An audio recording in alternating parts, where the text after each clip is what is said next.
I think the first thing is to just to kind of highlight is why listen to us about writing perfect briefs. Well, we've got a bit of experience in that subject. Obviously, we write briefs every day of the week for our client set.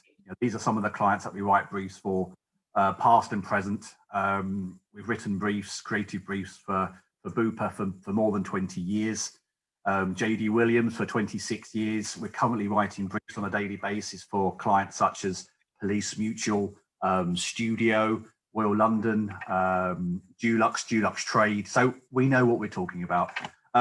Just to kind of Robert stamp that point across.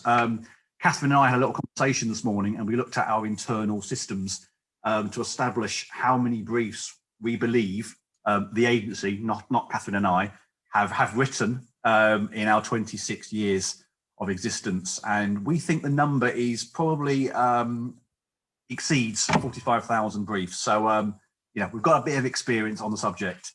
So, Catherine, what have you got to tell us? So, in terms of writing the perfect brief, you'll be here today if you write briefs for your agency or your creative department. And I know some of you might feel, I know I felt in the past, sometimes with a brief, you can feel like it's a bit repetitive, or you're just filling in a form, or you've seen it before, you feel like it's sort of a cut and paste job. So hopefully what we're going to do today is look at the brief and sort of reignite some inspiration, because it is actually one of the most important elements of any creative project. It really helps the creative process run more smoothly. And for you, hopefully it means less rounds of amends, which saves you time and money. But it also, one of the things that I like to think about, it gives you the best chance of getting inspiring creative, which delivers results.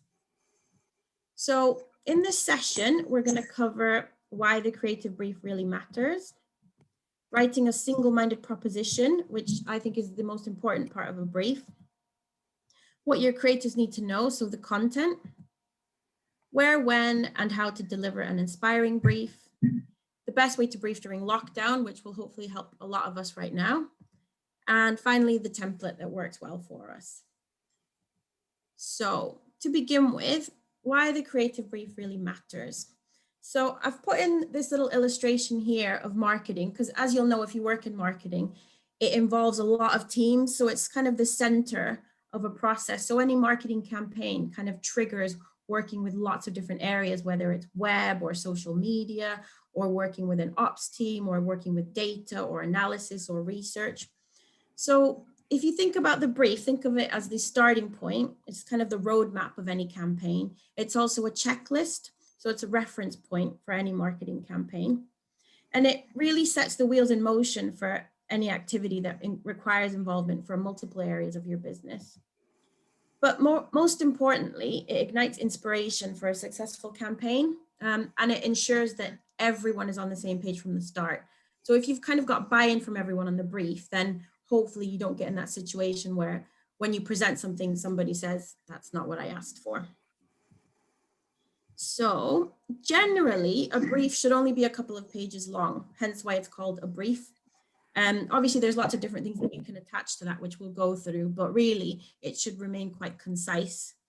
From a practical point of view, it helps you think through all of the elements of your campaign. So it kind of, as you're writing a brief, it helps you kind of do a checklist of everything that you need to plan for properly. But I think for me, the best part is it's a place where you get to have a say in the creative process. I think if you work in account handling, or if you're on marketing team and you're not a creative yourself, so you're not a copywriter or a designer, this is the one place where you actually get to have a say in what's going to be the hook of the campaign. How am I going to inspire? How am I going to get my customers to buy? So for me, that's quite an exciting thing. And it's kind of one of the reasons why I think people get into marketing. So in terms of the things the creative brief covers, it helps you look at your business objectives, important things like deadlines. So understanding things like that from the start can save you a lot of bother further on. Lead times and scheduling. So do you need to book something in with print, with the web team? How many versions are you looking at? So is it going to go to different audiences? Really important, what's the budget? So obviously knowing that from the start can help your creatives understand any limitations, and also what channels it's going to go to. And also what's the creative output? So the brief can kind of outline, what is it that you want me to see? Is it just concepts at this stage, or is it something that's going to go straight to Mac visuals? And also format. So you might be looking at a brief where it's a format that you've used a lot, so it's ready to go. But you might also be more open to trying something new, so the creatives can be a bit more adventurous. And also who's involved. So I think this is really important with the brief, because it helps you think about, who do I need to let know at this stage that we're running this campaign? And is it going to cause any implications time-wise? And is everybody on board? Okay, so the single-minded proposition, I like to think of this as the spark of the brief. So this is really the definition of it. It's the one compelling reason anybody wants the product you're selling. So it's the most important thing you can say about that brand or that campaign. Really think about it as the heart of any great marketing campaign. And it doesn't matter what product it is. It might be that you think you work on the most boring product in the world. It can actually be inspiring. So this is where the single-minded proposition comes into its own. It's the big idea from which the creatives unearth their creative solutions. And like I say, it's your opportunity to play a part in that process. So I'm making it sound really important because it is. So it can be the hardest part of the creative brief to write. It does carry a lot of weight. What we like to do, what I think helps, is if you make it the last thing you write on your brief. So once you've covered everything else, which we'll go into, it kind of helps you to really think about then, to summarize it at the end, what's going to be my single-minded proposition. It is going to be the last thing you write, but always remember, it's typically the first thing the creatives look at when the briefing process begins. So I don't know if any of you have noticed, if you have a single-minded proposition on your briefing template, which if you don't, you should, it will be, when you give it to a creative person, the thing that they hone in on. So I've just put in a quote here from the legendary John Hegarty, creative director of BBH. He once said it was his habit to take that single-minded proposition from the brief, go straight to that, write it on a large piece of paper above or below a picture of the product, and think about that as the headline. Does it work? And if he said, if that works, then that's enough for him to go forward. So this is an actual quote that he said about the single-minded proposition. There's the first ad in the campaign, and it's my job to create something better. So if you think about what you're writing, it's actually the first draft of the ad. I'll say, Catherine, I do know some creatives that first and foremost look at how long they've got to take the brief rather than the proposition. There is that as well. But it's not something you have to be overwhelmed by, because there is quite easy to write one. And obviously, when you write a single-minded proposition, I don't think anyone's expecting you to write the next great slogan. It is just to inspire the creatives. So the way to start is to identify the product's most important features. And really, for your product, you should know that they're just a handful of them are going to be the key things. And then figure out each of those benefits. So once you've got your feature, what are the benefits of it? And then just choose one of those. And one of those will become the most compelling reason your customer will choose your brand. I'll show you some examples in a moment. When you've done that, take a step back. So ask yourself, does this make sense?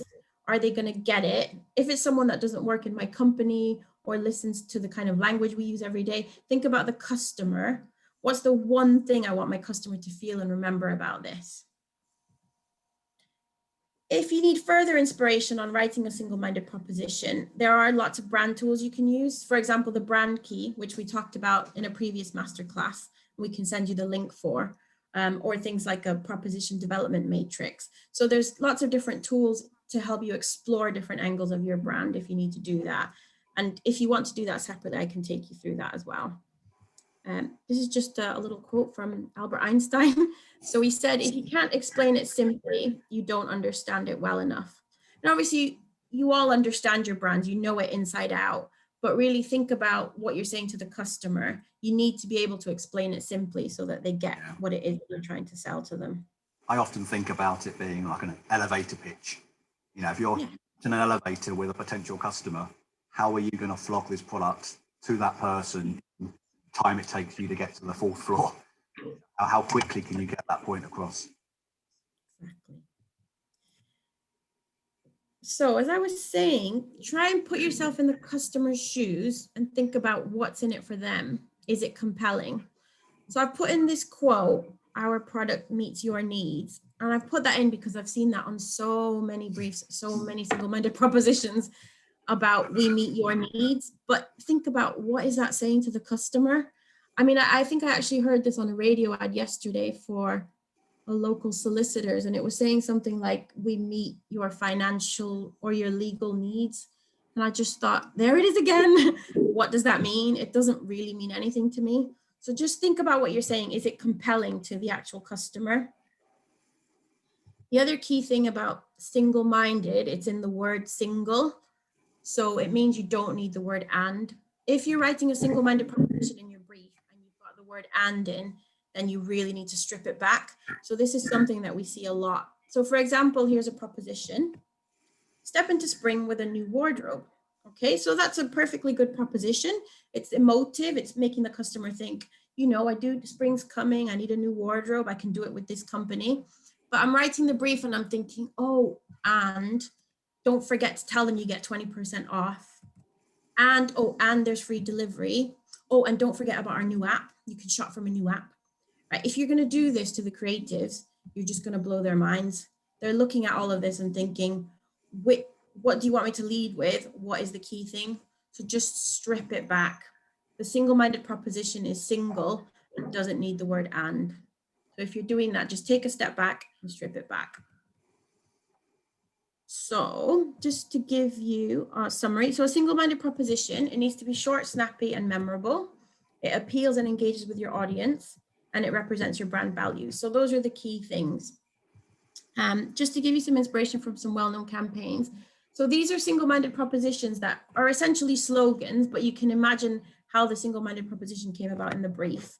So here's an example of Purcell, which has been running for years.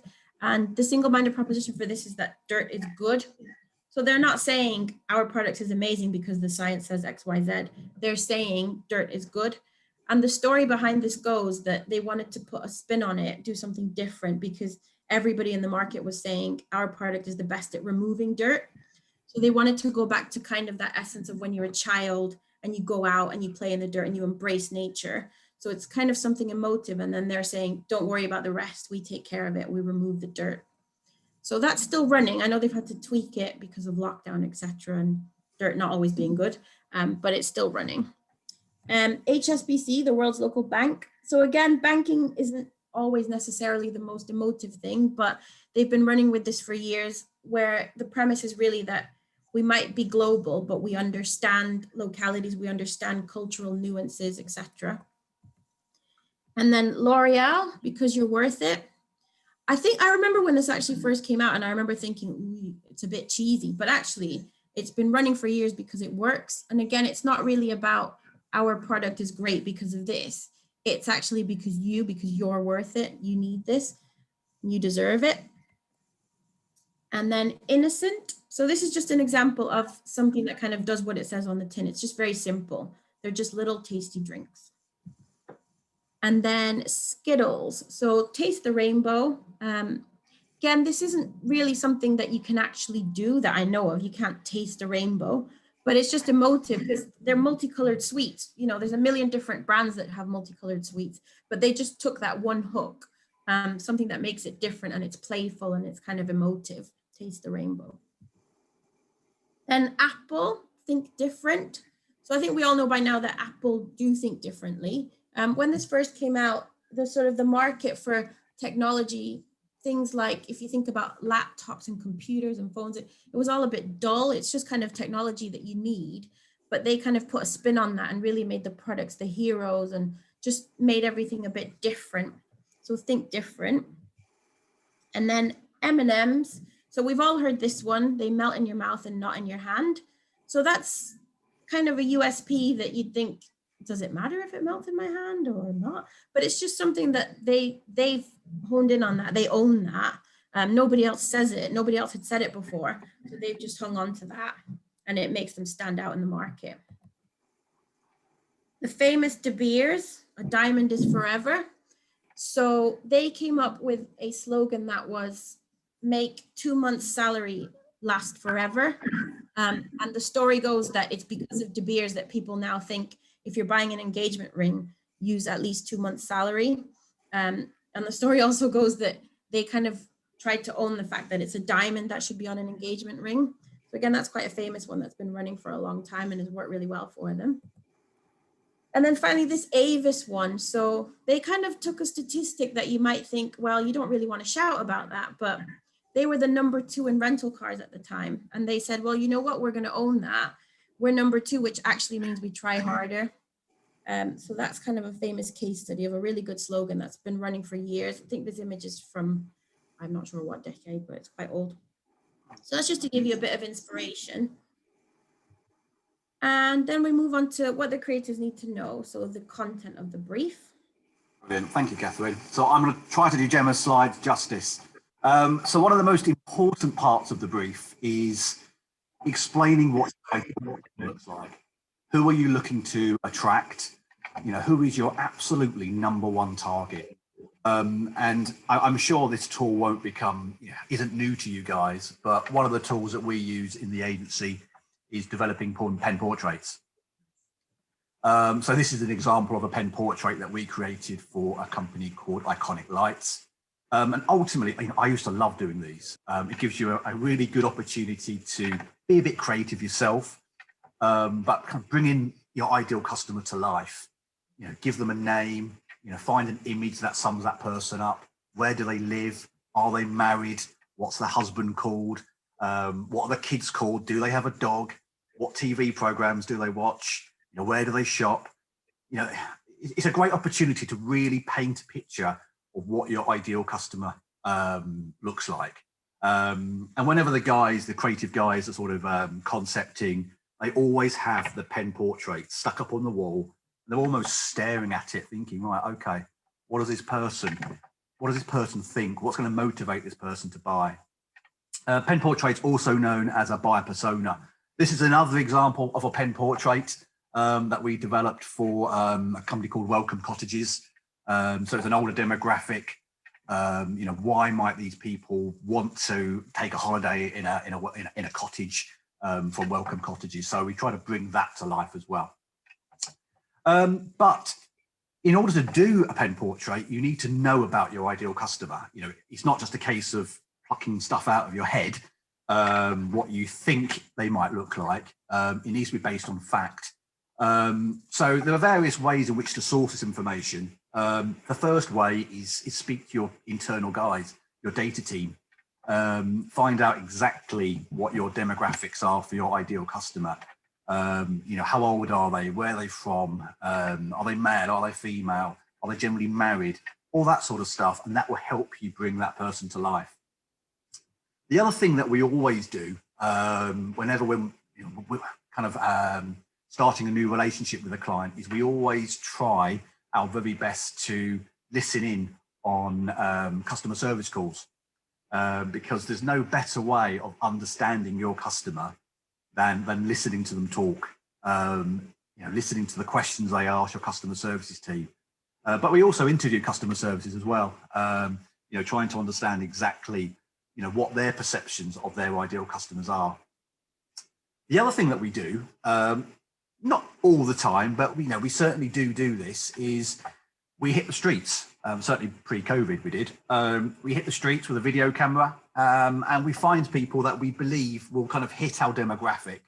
And we ask them questions that might inspire the brief.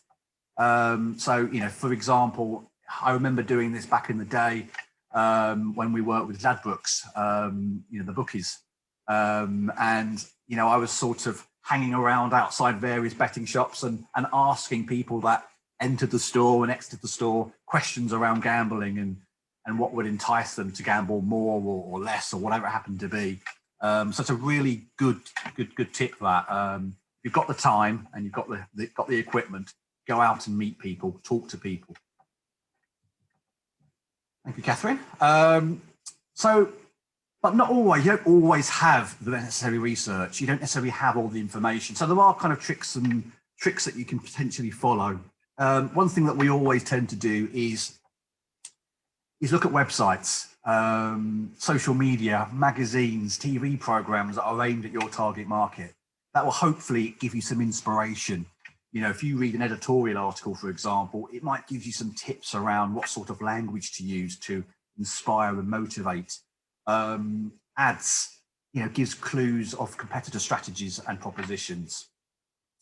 Visit, click, or call the customer touch points. You know, talk to your salespeople. They know the purchase triggers for prospects. So talk to them. Try to find out as much information as you possibly can about these people. Real insights gets you brownie points and gives you inspiration. Talk to colleagues and friends who fit your target audience.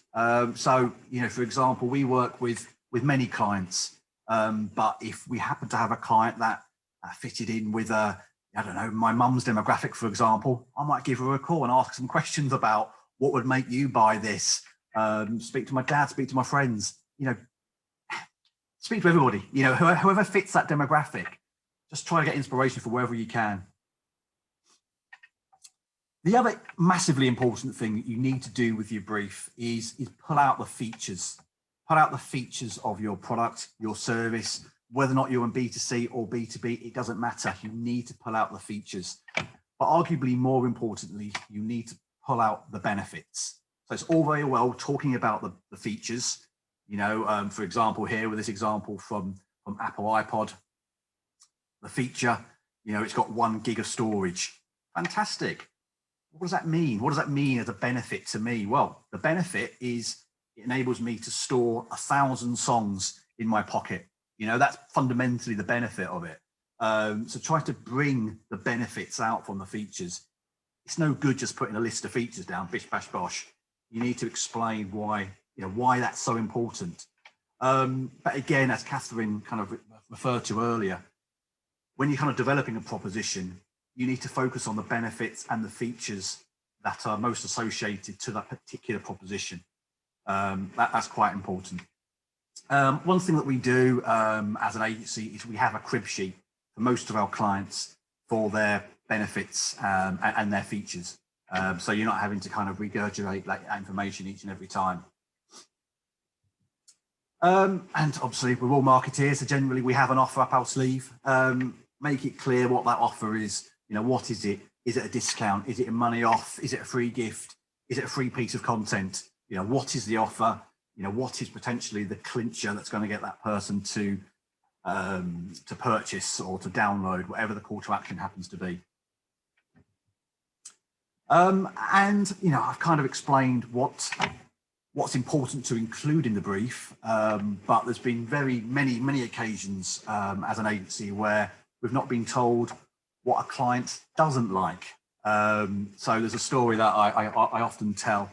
When I first joined Red Sea, probably 15, 16 years ago, I worked for one of my major clients was a home shopping company.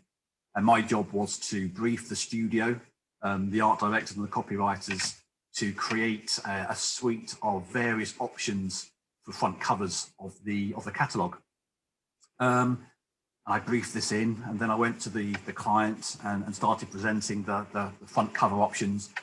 And it became apparent that I wasn't getting much love back. They were sort of, you know, sort of doing this sort of thing. And it became apparent that the chief exec or the marketing director, I can't remember the job title now, didn't like the colour green. And as luck would have it, most of my front cover options, you know, the model was wearing either a green jumper or a green pair of trousers, whatever it happens to be. Didn't like green. It's all very well telling me that then. It would have been wonderful to have had known that as part of the briefing process. So, you know, if there is stuff that hasn't worked for you in the past, you know, previous campaigns that have failed, tell us about that information. So the studio and the art directors and copywriters don't fall into them, make the same mistakes. Okay, so moving on to the mandatories, which I know can seem like maybe one of the most boring sections or tedious sections of the brief, but they are important. They are important because if you're missing out small key elements, it can lead to big differences in the results you were expecting. So you don't want to have to start again. So this image just shows a bit of DIY gone wrong, but I know, well, I've been there when you're working on something and you missed a few nuts and bolts, and then you end up with something that isn't really what you were expecting. So in terms of the mandatories, so they're the fundamentals, so the things that must go in the brief. Obviously, brand guidelines are a great help, and you can give those to your studio separately. But what I would try and do is obviously make sure they're familiar with them, but highlight anything specific that needs to be considered, whether it's fonts, logos, icons, or tone of voice, or any specific imagery and graphics. Any specific wording. So if any of you out there work with APRs, you'll know what I'm talking about, triggering certain sizes. Things like terms and conditions is really important for the creatives, because sometimes they're going to be really, really long. And there's nothing you can do about that, and it's fine. But then at least the creatives know, okay, so I've got 4 pages to work with, and one of those pages is going to be terms and conditions. So I've got 3.5 pages to deal with. But at least then they know from the beginning what they're dealing with. Any deadlines is also really important to know. Templates as well. So are you working with an existing template? It helps to know from the beginning. The art workers will tell you if you've worked with the wrong template, it's a lot of work for them to have to redo it again. Any codes that you need to put on. And the benefits really is you know in advance what space you're going to need for mandatories. It avoids a lot of rounds of amends. So I know it can be painful to get all of the terms and conditions up front, to get them signed off maybe by legal or compliance or medical or anything like that. But if you've got them to begin with, then you're avoiding a lot of those amends. But it also helps you prepare for who needs to be involved. So if you've got an offer and you know you need to speak to legal, compliance, the web team's data or print, it just helps you get it all sorted up front. So correct mandatories will save you time, and it also covers your back. I find a lot of times people might say to you, oh, but it wasn't in the brief. And you think, yes, it was. And then, so then at least you can go back and say, look, I've got all the legals here. You just need to put them in as they are. So you're covered. The call to action. So how your customer is going to respond. Again, it can seem like a small thing, but it's really important, because it's really the final hurdle. So imagine you've done all this work, you've got this great proposition, the customer's ready to buy your product. Imagine they've come to the shop door and it's shut. So you need to really give them a good way to respond at the final hurdle, make it easy for them to respond. And it's important for lots of different stages, the call to action, because for example, if you've got web and the web pages aren't there, it's not going to be a good journey for the customer. So you've got to make sure all relevant web pages and links are set up. If it's a telephone call to action, are the telephone numbers live and tracking? So any numbers that we've got on the brief, we always call them before it goes live to test that they've been put up live or that they're correct. But also let your call center know, so they're prepared for the volume of calls. I mean, we've worked on campaigns where we've been told, oh, you broke the call center and all this, and you think, well, that's great because we did our job. But you don't want to do that all the time. You want to have them prepared. So you kind of stay on side with everyone. Stock levels as well. So your brief kind of helps you think about, if we're going to try to sell something, are we going to have enough stock? So you need to then inform the right people. But also tracking. So you don't want to get in a results tug of war between channels. I mean, I've been in a lot of meetings with clients where there's a sort of a disagreement between whether is that attributed to PPC, did it come from TV, did it come from the direct mail? So if you've got your tracking set up, then you know who's going to get the kudos for that, and hopefully it'll be you. Call to action. So the language is really important. Think about the best language for your call to action. Anyone who knows works in marketing knows it's all about testing. But think about, is it a considered purchase? So if they're going to go on, say, a really, really expensive holiday, they're not necessarily just going to click and buy off an email. But if you're going to maybe just buy a new shirt, then it's something that you might just click straight from an email and buy. Is there a deadline on the offer? So do we want to push people to buy? Do we want to tell them they need to hurry or it's limited? Is it free to call? I mean, if it is, why don't we say that it's free? So it's just something else that puts into the mind, oh yeah, I'll call now and it's fine. So test messages as much as possible. So it might be something like, if it's a time limited offer, or you might want to test between they can register now or find out more. So we found with a lot of emails, for example, where we have a button like find out more, we get more clicks than buy now, because it's a bit less scary for the customer. You think, well, I just want to go to the website and explore a bit. I don't necessarily just want to spend a lot of money and just click. Or even things like, can you click to call? So if you have a lot of customers looking at your ad on a mobile phone, can they just click to call to get more information? Is there a free demonstration that you can give them? So just think about the language of the call to action. How do you want them to respond? And next, in terms of delivering an inspiring brief, we're going to look at ways to do that. So I think one of the important things to do is remember that the creatives work on, they can work on lots of different brands or different products. So really help them immerse themselves in what you're working on, because they don't necessarily know about it as much as you do. So help them experience the product. Is it something that they can test? Is it something that they can wear? Can they eat it? Can they visit? We did a brief for one of our paint clients, Axo Nobel, and it was for PPE. So at the time, that's for equipment really to stop you from getting paint all over yourself and being able to have the right tools and everything. But we ordered it, and I remember I let the creatives put it on, and it was a bit of fun, but they really, as they were wearing it, they were understanding, actually, this is a really good material. There's a pocket for a scalpel. There's all these different things that I can do with it. And it just made it a bit more exciting. So just think about, how can the creatives become the customer? It might be that there's a mood board. So I don't know about you, but I'm a bit more of a visual person sometimes than words. So I like to see a mood board that kind of gives you a feeling about the brand, or, kind of what does it represent? What can I associate with it? And obviously look at any competitors. So that always helps to get inspiration. Statistics can be the hero. So you might be holding on to a lot of information that's actually a gold nugget for your brief. So we all know the famous 9 out of 10 dentists recommend Colgate, and that's obviously been running for years. And it's just a statistic that's worked well for them. Or on this ad, they've got 80% of germs are not on teeth. Colgate protects 100% of your mouth. So they've found a stat and they've used it to deliver that ad. Or this is a fever tree, which make a lot of mixers like tonic water.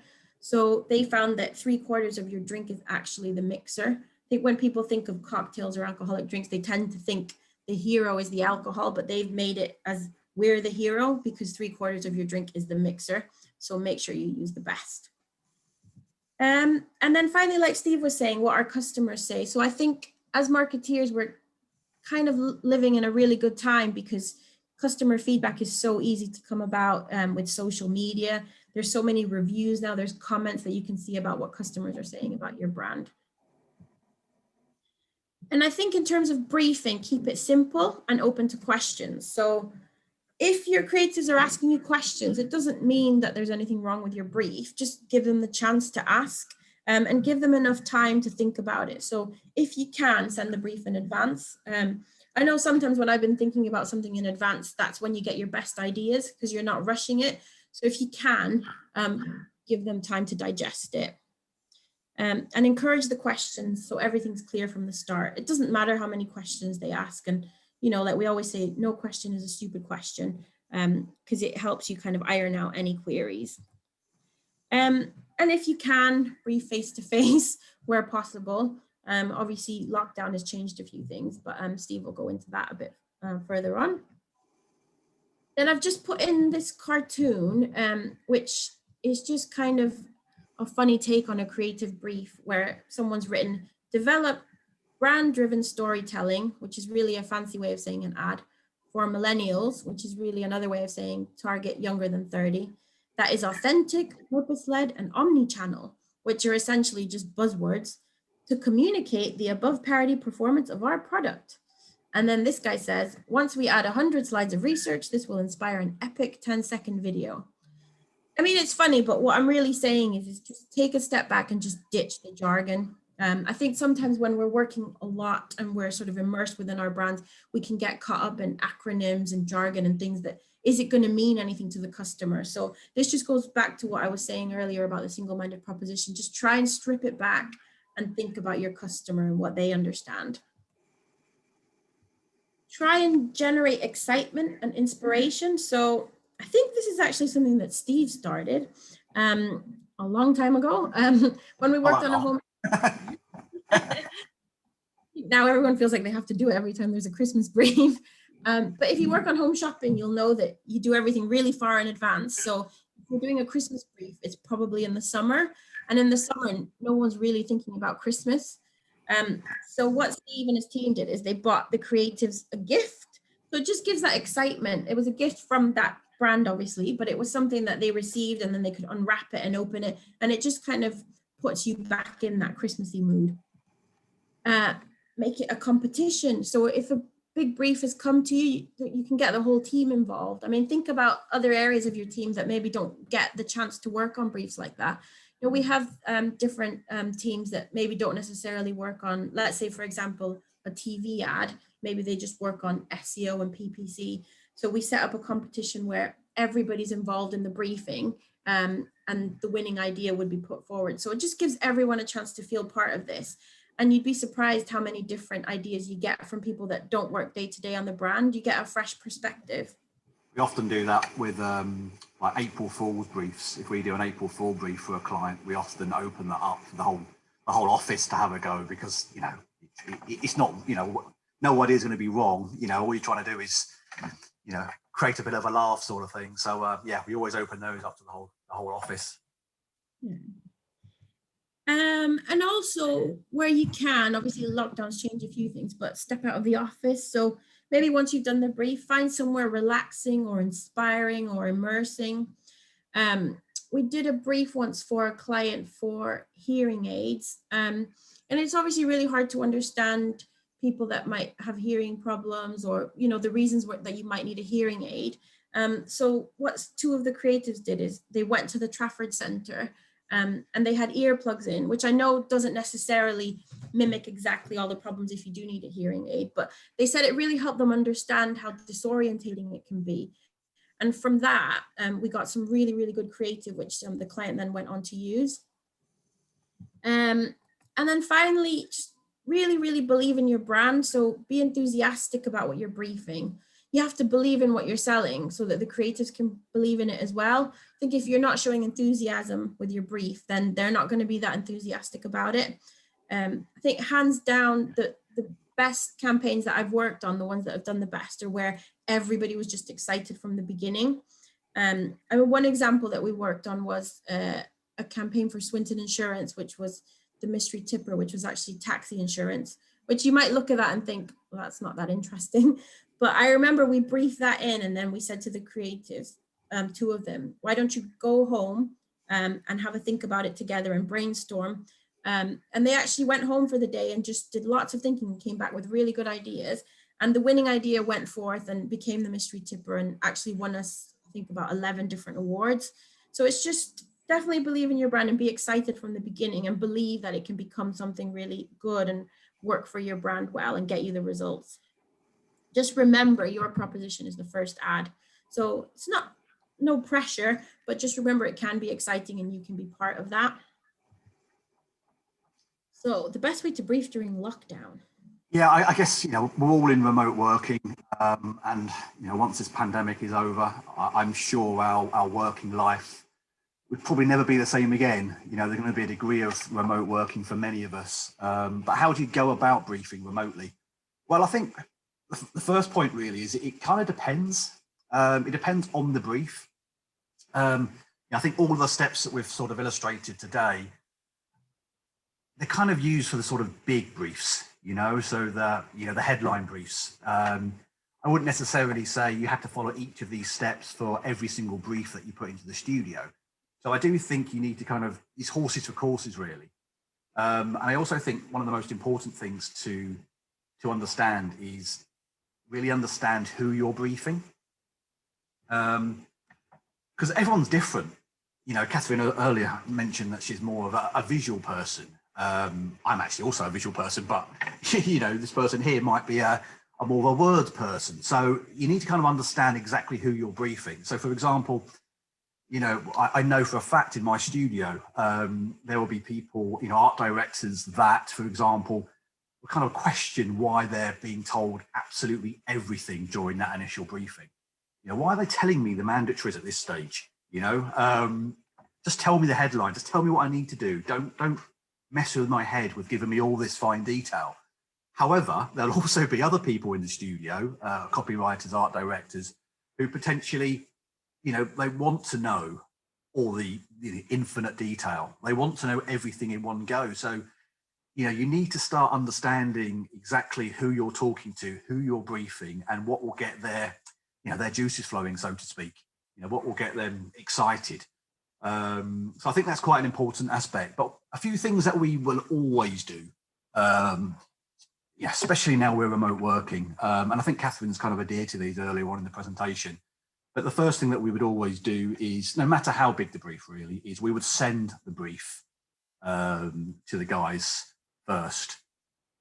So yeah, we would definitely send the brief with any sort of attachments to our copywriters and art directors, or indeed art workers, developers. Send the brief first, so they've got time to absorb the information.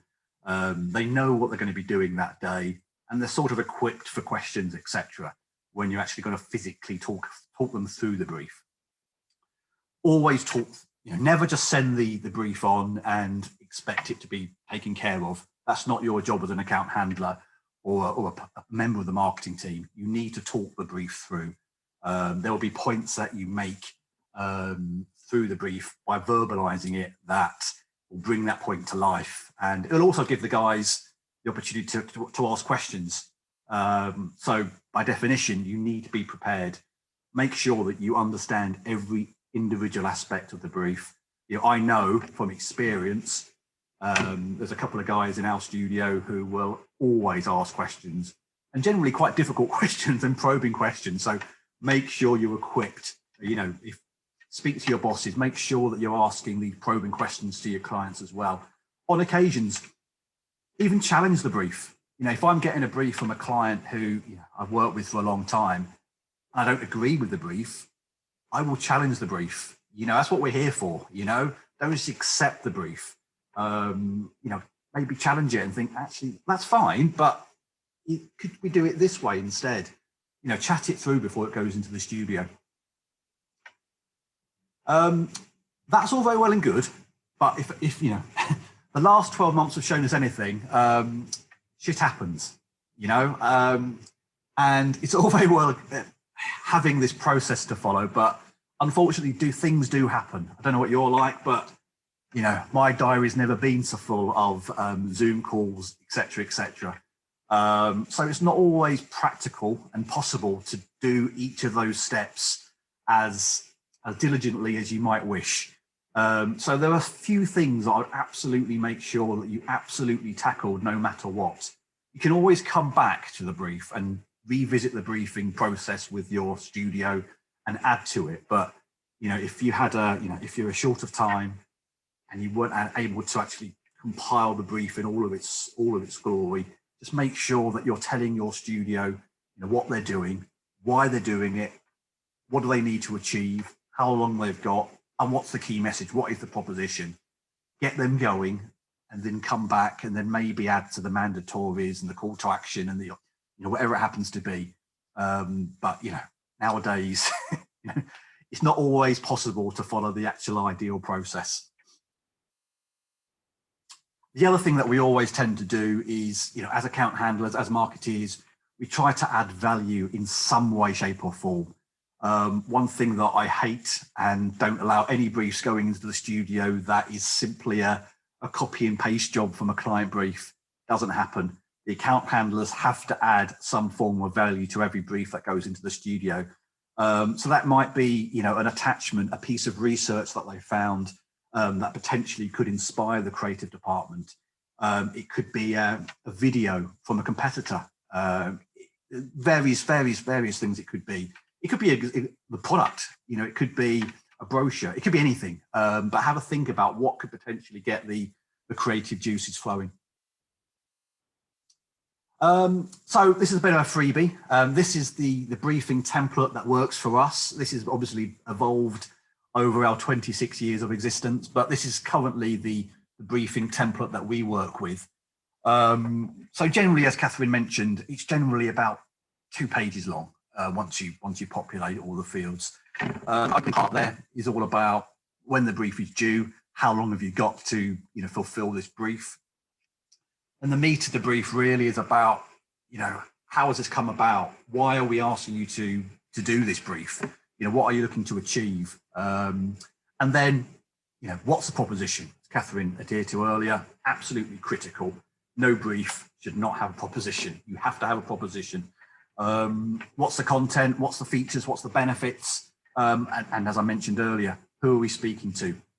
That could be one of the attachments, a beautiful pen portrait that you've taken time to bring to life for the studio then to put on the wall and kind of focus on as they're concepting and thinking about how to accomplish that brief. So without further ado, in summary, obviously I will send you these slides over in the next sort of 48 hours or so, but why the creative brief really matters. I hope Catherine has kind of brought that to life. The importance of writing a single-minded proposition. Again, if you need any further information on that particular subject, Catherine and Adrian Rowe presented a masterclass a few weeks back, and that is available via our YouTube channel. What the creatives needs to know. What does the customer look like? What's the offer? What's the benefits and features? When, where, and how to deliver an inspiring brief. I think Catherine's given us some great tips there. Take them out, take them, experience the product, various ways in which you could inspire your creative department. And the best ways to brief during lockdown. Again, I hope I've given you some tips there to do that. And as I mentioned, the briefing template that works for us, we will forward that on to you guys in the next 24 hours or so. Whew. Right, there we go. What's the time? Yeah, just a little bit over. One thing I failed to mention at the start of this process was, we were going to give you some time to ask any questions. So does anybody have any questions they would like to ask Catherine or myself on the subject of writing the perfect brief? Whilst you're having a little bit of a think, I'll give you some time to do that. Let me just remind you of next week's session, next week's virtual midweek masterclass, which is presented by our head of copy, Stuart Clark. He's one of the guys actually who always asks me difficult questions during briefings. But Stuart Clark is on the subject of writing headlines or magnetic headlines. So that's multi-channel, that's writing headlines for search purposes, PPC, organic search, DM, email marketing, magazine adverts, whatever it happens to be. He's going to be giving you tips about how to write really engaging headlines. Okay, don't have any questions, Catherine. So without further ado, I will going to draw this to a close. Thank you very much for your Oh, just got in there. Bear with me. I've got a question. From Kathy. Hello, Kathy. Kathy just said, excellent session. Thank you. I plan to do better. I've experienced the green situation too. So a question.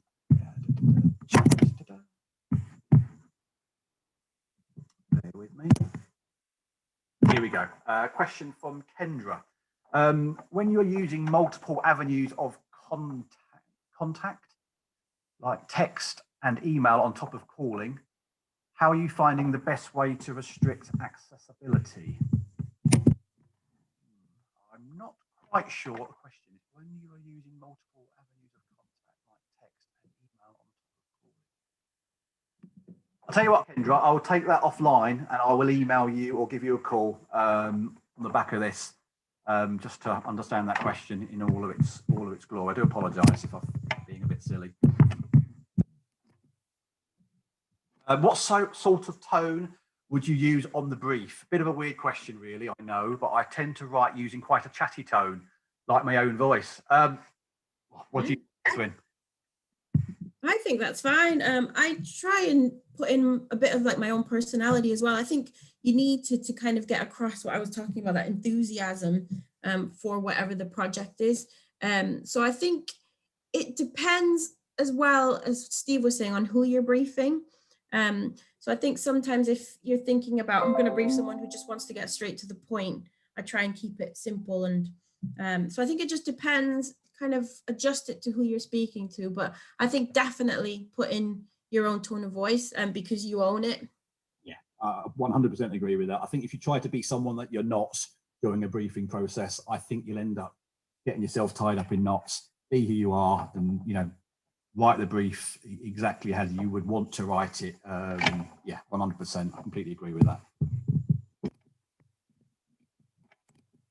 Okay, I think that's it. As I mentioned, Kendra, I will give you an email later on today just to get to grips with your question. I do apologise if I missed the point.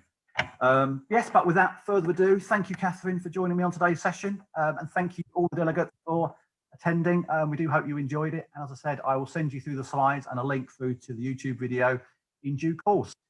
Thank you very much. Take care. Bye.